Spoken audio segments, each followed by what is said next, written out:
आगे के बाद शिशिर भैया रखेंगे, हिंदू महासभा राष्ट्रीय प्रवक्ता है। और उन्होंने जो बयान दिया था उसको आप लोग सही निकालिए, उसमें जो बयान दिया था, जो वीडियो वायरल हुई थी, उसको आप लोग सही करा। पहले मैं सर्वप्रथम सभी पत्रकार बंधुओं का स्वागत करता हूं। आज प्रेस क्लब में एक महत्वपूर्ण प्रेस कॉन्फ्रेंस रखी गई थी।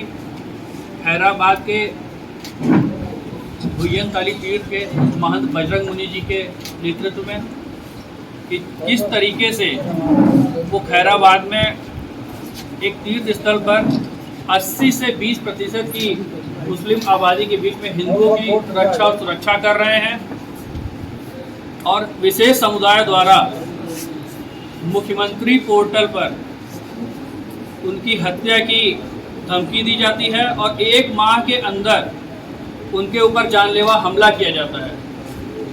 उस हमले में आज स्थिति ये है कि वो अपने दोनों पांव से अपंग हो चुके हैं और विशेष समुदाय 9 बार उनके ऊपर हमला कर चुका है। हमला करने की क्या वजह है? हमला करने की ये वजह है 1910 से वहाँ पर चेयरमैनी एक मुस्लिम समाज के आदमी के हाथ में है। वो अपना वर्चस्व वहाँ पर हर तरीके से जमाए हुए हैं। नजूल की ज़मीन, तालाब, हर तरीके से वो कब्जा कर रखे हुए हैं। वो किसी को भी आगे नहीं बढ़ने देता है और 9 बार उनके ऊपर हमला हुआ है महंत जी पर। क्या नाम है उनका? बजरंग मुनि जी। नहीं, उनका बता, जिनका आप लगा रहे हो, जो कब्जा किया। वो वहाँ के चेयरमैन हैं। दो निकाल आप पता करिए। एक और वहाँ के खैराबाद के चेयरमैन हैं। बजरंग मुनि जी क्या चुनाव लड़ना चाहते हैं? बिल्कुल नहीं, वो कोई भी उनका राजनीतिक उद्देश्य नहीं है। उनका उद्देश्य सिर्फ ये है कि हिंदुओं की रक्षा हो, सुरक्षा हो। और जिस तरीके से उनके ऊपर हमला किया जा रहा है और आए दिन धमकी दी जाती है। अभी कुछ दिन पहले उनके द्वारा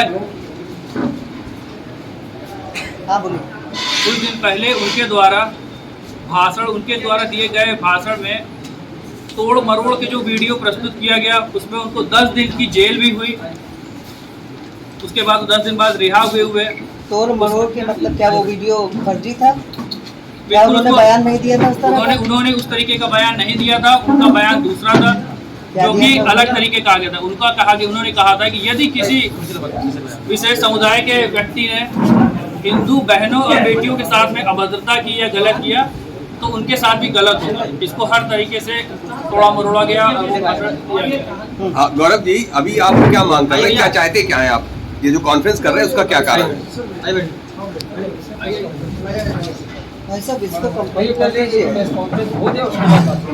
हाँ, बताइए कॉन्फ्रेंस का आज उद्देश्य। हमारा उद्देश्य ये है कि महंत बजरंग मुनि जी की जो सुरक्षा है उसको श्रेणीबद्ध किया जाए और जो भी आरोपी हैं उनको जेल भेजा जाए और उनके ऊपर दंडात्मक कार्यवाही हो। यही हमारी आज प्रेस कॉन्फ्रेंस का उद्देश्य था। कौन लोग आरोपी हैं? आप किनको किनको मान रहे हैं? जिनको 9 बार हमला हुआ है उसमें सभी विशेष समुदाय के ही है केवल आरोपी। ठीक है, इसके अलावा और किसी को भी आरोपी मान रहे हैं आप? नहीं, और किसी को आरोपी वहाँ नहीं माने। वहाँ पीयूष सिंह की बात आ रही है। उन्होंने वो हरकत की है कि जब बजरंग मुनि जी को जेल हुई तब वहाँ पर जो उनके समर्थक थे, लेडीज, बच्चे, आदमी, उन सब के ऊपर जबरदस्ती उनके ऊपर लाठीचार्ज किया गया। क्या उन पे भी कार्रवाई की मांग कर रहे हैं? उन पे भी कार्रवाई हो रही है, प्रशासन के ऊपर कार्रवाई कर रहा है। तो हमले हुए तो उसके FIR वगैरह सभी FIR की गई है, लेकिन वो प्रशासन से कोई सहायता नहीं मिल रही है। प्रशासन से सहायता मिल रही है, लेकिन विशेष समुदाय वहाँ पर इतना ज़्यादा हावी है, 80 और 20 का रेशियो है वहाँ पे। वो वहाँ पर अपना ही वर्चस्व जमाना चाहते हैं। लड़ाई वर्चस्व जी।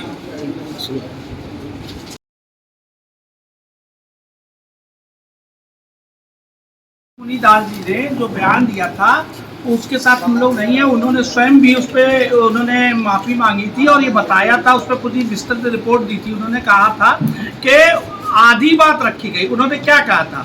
उन्होंने कहा था अगर हमारे हिंदू बहनों की, बेटियों की अगर आबरू सुरक्षित रही हैं तो आप भी समझिए भविष्य में आपके साथ भी ऐसा हो सकता है, आपके माँ बहन बेटियों के साथ भी बलात्कार होगा।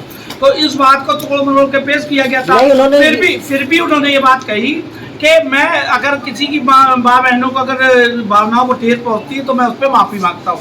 ये बात उन्होंने कही थी बाकायदा, और मैं मौजूद था आज तक चैनल पर। उन्होंने कहा था कि अगर हिंदू महिला के साथ छेड़छाड़ होता है तो हम मुस्लिम समझो विशेष वर्ग जो की आप बात कर रहे हैं उनके साथ दुष्कर्म बलात्कार करेंगे, ये बयान है उनका। ये उनका जो बयान है उस पर उन्होंने बाकायदा माफी मांगी है और उन्होंने कहा है कि उसको तोड़ मरोड़ के एक वर्जन दिखाएगा, दूसरा वर्जन नहीं दिखाएगा। आप बताइए, दूसरा वर्जन क्या था? दूसरा वर्जन ये था जब वहाँ पर जुलूस निकल रहा था वहाँ पर, तो उस यात्रा के दौरान वहाँ पर छेड़खानी होती है, हिंदू माँ बहन बेटियों की दुपट्टा छीना जाता है। आप सोचिए 80%, 70%, 75% जिस जगह धर्म विशेष का वहाँ पर बाहुल्य हो, उस जगह पे किसी की हिम्मत है कि इस तरह के शब्दों का प्रयोग कर सकता है। कह सकते हैं योगी सरकार में हिंदू सुरक्षित नहीं, कह सकते हैं योगी सरकार में हिंदू सुरक्षित है। देखिए, योगी सरकार में हिंदू सुरक्षित है, लेकिन कुछ बिंदुओं पे जो निचले स्तर पे है वहाँ पर ठीक प्रकार से कार्रवाइयाँ नहीं हो रही हैं। जैसे कुछ प्रकरण है उसमें, जैसे योगी जी ने जब कमलेश तिवारी की हत्या हुई तो मैं स्वयं गया था, तो योगी जी ने उस वक्त कमलेश तिवारी की पुत्र की जो नौकरी के लिए कहा था वो आज तक नहीं मिल पाई, क्योंकि नीचे के अधिकारी वहाँ फाइल दबा के बैठे हुए हैं। इसी प्रकार से लखनऊ में चिनट में स्वामी दिनेशानंद जी की हत्या होती है, उनका परिवार न्याय के लिए भटक रहा है। तो ऐसे एक हमारी खैराबाद में महंत जी हैं, इनके ऊपर 9 बार हमला किया मुसलमानों के द्वारा, और उनके ये पैर पे वो अपने खड़े नहीं हो पाते हैं। एक अपाहिज जिसका जो खड़ा नहीं हो पा रहा है उससे उसको इस तरीके से प्रस्तुत किया गया मीडिया में कि वो बहुत बड़ा अपराधी है। उनके ऊपर जो 9 बार हमलावर थे वो लगातार, मतलब आप समझिए 1.5 बटालियन पीएससी लगी है, उसके बावजूद उन पे जगन्य 9 हमले हो जाते हैं। आप सोचिए कितना बड़ा कांड हो रहा है। आज महंत जी को आना था, क्या कारण है नहीं आ पाए? देखिए, महंत जी को आना था, जो अभी हमारे पास प्राप्त जानकारी है कि शायद प्रशासन ने उनको वहाँ पर रोका है। ये अब मेरे पास जानकारी आई है इतनी, और बाकी महंत जी अपना वर्जन वहाँ सीतापुर में। क्या आप कहेंगे कि डबल इंजन की सरकार में हिंदू सुरक्षित नहीं है? नहीं, ऐसा मैं नहीं कहूँगा। देखिए, योगी जी हो चाहे मोदी जी हो, तो वो तो अपना काम कर रहे हैं, लेकिन